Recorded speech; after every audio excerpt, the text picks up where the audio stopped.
If you struggle with saying no and you say yes to everything and then you get overwhelmed, this episode is to teach you and to help you with just saying no. Welcome back to the Chasing a Greater Vision podcast. I'm your host, Rickey Jasper. Today's episode is on how to say no and how to set your boundaries so you can protect your peace. Now, why is this important? It's because there's so many things that are happening in life. Everything is so busy, and we often say yes to a lot of things.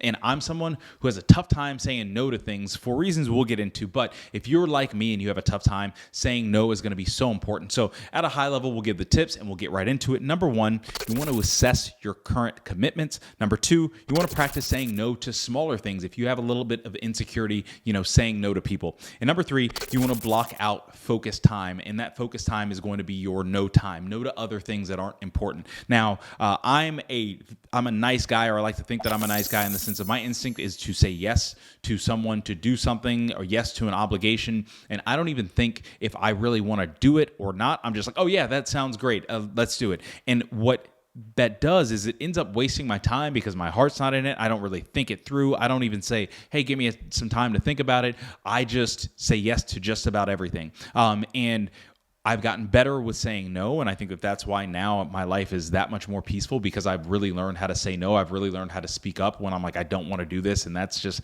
not my thing because I've said yes to a lot of things that have, cost me financially. It's cost me time. It's just cost me time off target. So if that is you, this is how you say no to get your peace back. And by getting your peace back and what that looks like for you, it can be different. Whatever your peace is and you want more of that, sometimes it's going to happen by saying no to some of the stuff that you don't want. So number one, assess your current commitments. What have you already said yes to? And then why have you said yes to the thing, right?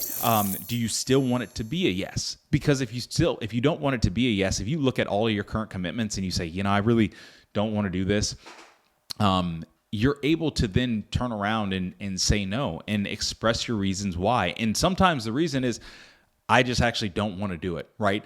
So assessing your current commitments, I realize that we have this period now, and probably a few weeks, by the time we record this and by the time you see it, but this period now where we've had a few weeks of not having anything on our schedules on the weekend. And it's been great because Carly and I are able to say yes to the things that we want to do. Because before that, we were traveling, we had our bachelorette parties, our wedding, we were at friends' weddings, we were traveling. And then we had a period of about 5-6 weeks where we had nothing. And we're like, oh, this is really nice. We can say yes or no to what we want to, because they were also those obligations. Of course, we love them and everything, but we had some things that could have been obligations that we were able to sit back and say, do we really want to do this? No, we don't, because we just want to have a weekend where we do nothing, or we want to have a weekend where we just do something different that's just for us, or we do want to say yes to this because this is important, right?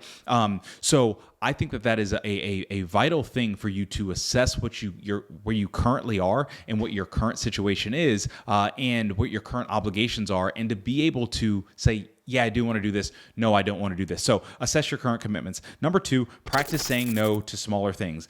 Saying yes to everything at work. So for me, I would say yes to everything at work. I am someone who, when I'm in it, when I'm working on something career-wise, when I'm working on something fitness-wise, I always want to say yes. So that can sometimes be at the detriment of my time. If I say yes to so many things, that means that there's more meetings added on. There's more work that I have to do. There's the same amount of time in the day. There's the same amount of time in the workday. And there's the same amount of time that I want to devote to my family. So it's like that just doesn't add up. So the smaller things at work, I have learned to say, hey, here's what I have going on. I don't have the bandwidth for that.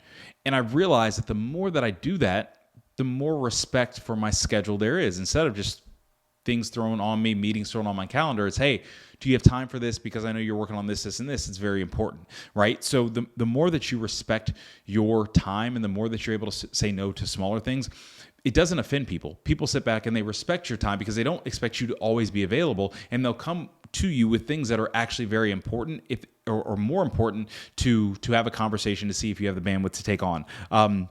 The other thing too is, I say this, and it's not just a time thing, but it's unnecessary purchases for me, right? So right now we've just bought some land, and same thing with buying the house, before we bought the house here in Texas, Carly and I looked at our finances and everything, and we're like, okay, cool. Here's where we can cut some of these things so that we can have X amount more saved going into the house and when we have a mortgage and everything like that. Then once we got into the house, we got things settled and everything. We reset, looked at our finances, and we said, okay, here's some things that we can say no to because financially they'll cost us, and we also don't necessarily care too much to do it or have it. I think I might have talked about this in a previous podcast, but we were looking at upgrading my car, getting a bigger new SUV, all this stuff, and we sat back and we said, well, do we really want that, or do we want to buy a plot of land that we can just run out to on the weekends when we want to and just be out there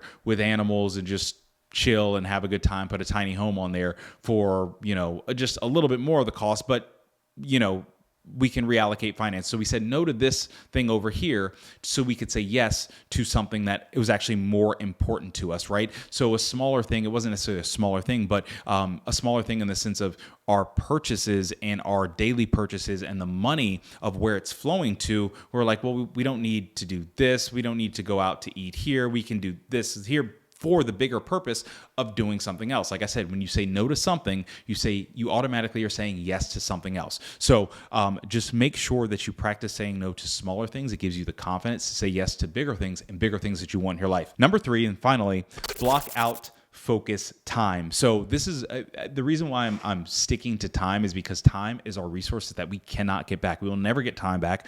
You can lose money, you can gain money back. You can lose friends, you can go and meet somebody else. You can lose relationships, you can go and meet somebody else. Those things. But time, once it's gone, it's gone. Like once you all see this, and you guys, I thank you for spending time and watching this podcast. But after you spend the 15 minutes and watch this podcast, you can't get that 15 minutes back. That's why I appreciate everybody watching, because you chose to do something with your time, and that's spend time with me. But getting back on task and on focus,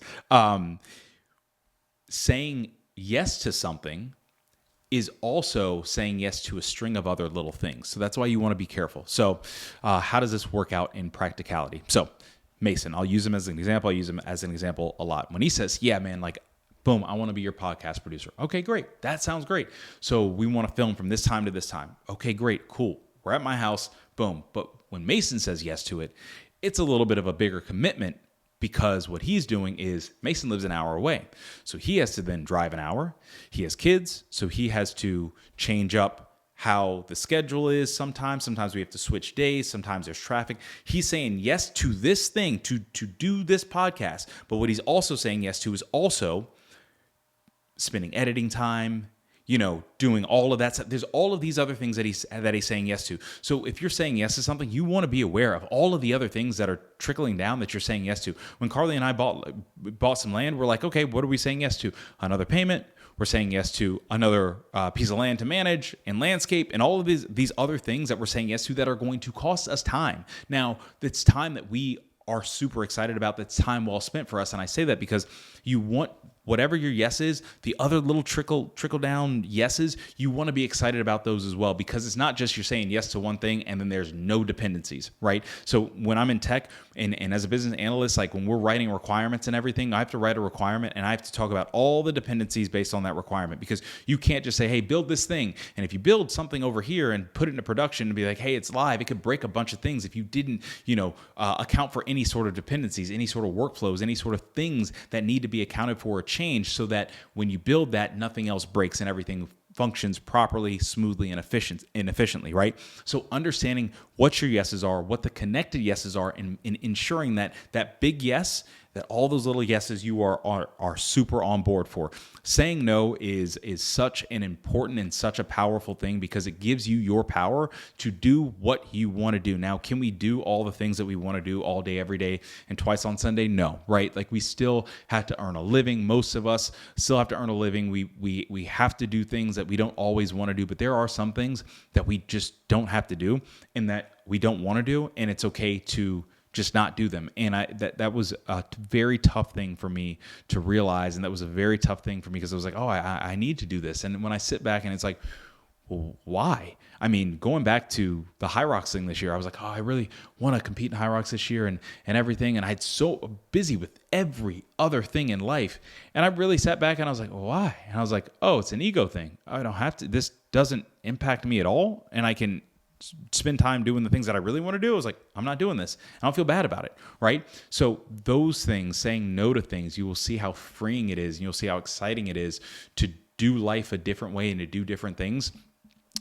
When you say no to the things that you don't want to do. So again, number one, assess your current commitments. You can get out of them if they're not that important, because that means that something else more important is going to take its place. Number two, practice saying no to smaller things. If you have a tough time saying no to things, it doesn't mean you have to say no to everything, but you can say no to smaller things that you don't really want to do, that are time consuming. It might just say, hey, if you want to save a little money, and that's a priority, instead of just going out and, I know that this is the example that everybody uses, and buying a coffee every day. Hey, maybe 2 days a week we're not buying a coffee so we can save 10, 15 extra bucks a week. It might be small, but it's something. It's a step in the right direction, and it's a small no. And number three, block out focus time. You want to limit overcommitment. You want to block out your focus time so that you can literally focus on what you want to focus on. As I'm saying that, I don't even think I got into point three. I think I just rambled about something else that was still very important. But yes, point three, you want to block out focus time, things in time that you can focus on you, times that you can focus on the yeses, and the string of yeses that you're excited about too. And I guess that was technically a fourth point, is every yes that you give, it's going to have a string of other yeses. Make sure that all of the other yeses that you're okay with and excited about, that lead up to the bigger yes. So I hope that this episode helped. Learn to say no. We can say no. It's okay to say no. It's within your power to say no. You are empowered when you say no. Say no. But thank you for watching. Thank you for saying yes to watching this episode. I will see you in the next episode. Peace. For free resources, paid resources, and one-on-one coaching with me directly for fitness coaching and performance coaching using my life coding system, go to RickeyJasperII.com, and I will see you there, and we'll talk directly, and we'll make it happen.